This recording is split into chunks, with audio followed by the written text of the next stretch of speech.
I'm sorry. I'm sorry for all the times I made you feel like you weren't enough. You were. I simply lacked the eyes to see it and the heart to feel it. I'm sorry for all the times I made you feel like you were too much. You weren't. You were utterly perfect and impeccable in your expression of truth. It was I who lacked the steadiness to hold it. I'm sorry for making you feel unheard and unseen, for fearing the torrential winds of your emotions and boarding the windows to my own heart and soul. I'm sorry for the times I bent your truth to better suit mine, for shaming and shoehorning your intuition into a lifeless structure of rationality and logic.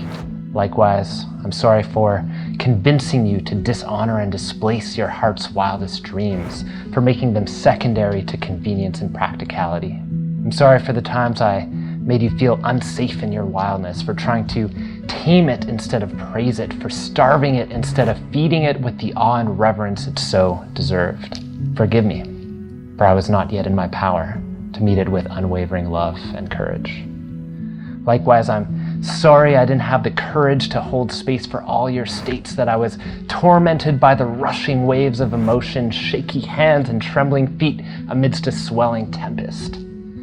I'm sorry for the times I left you alone on life's dance floor, choosing to contract into self-exile instead of expanding into your fullness, for resisting, not relishing in your exquisite dynamism. I'm sorry for underestimating your capacity and willingness to hold my truth, and for using that as an excuse to conceal it, when in fact it was the cold numbness of my own tongue anesthetized by guilt and shame.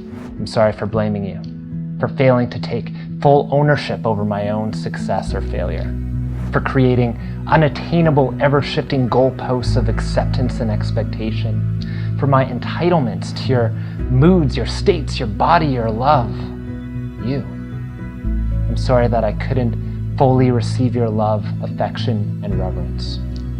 Understand that it was my own unworthiness that got in the way. I'm sorry that I was often too resentful and suppressed to offer you my own. I'm sorry for weaponizing my love, for withdrawing my affection as a knee-jerk reaction to my own hurts, for reducing something so rich and pure into a depreciating currency which afforded us nothing but suffering and heartache. I'm sorry for placing conditions on my love for you, for demanding an artificial, sanitized harmony, for suppressing and stunting the growth we could have supported in one another, for refusing the messiness that growth demanded. I'm sorry for denying us what could have been, for denying you the crown you deserved, for dismissing the queen you are.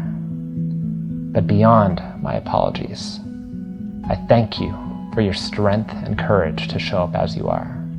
I honor you for your wildness, your radiance, and your exquisite wholeness. I love you wholly, as you are, as you've been, and as you'll become. Hey guys, Hendrix Black here. Thanks so much for giving this video a watch. If these themes are resonating with you, I have an incredible free couples practice that I want to share with you over on the next page. Now, there are few things more potent and immediate than your intimate relationships for facing your shadows, growing in your power, and expressing your deepest love possible. And I'm so looking forward to sharing this special practice with you that will help unlock all these things and so much more. Hit that link in the comment or the description below and I'll get this guided practice sent to your inbox right away. Deepest love and gratitude, and I can't wait to hear about how this practice brings more trust, love, and intimacy into your relationship. I'll see you guys soon.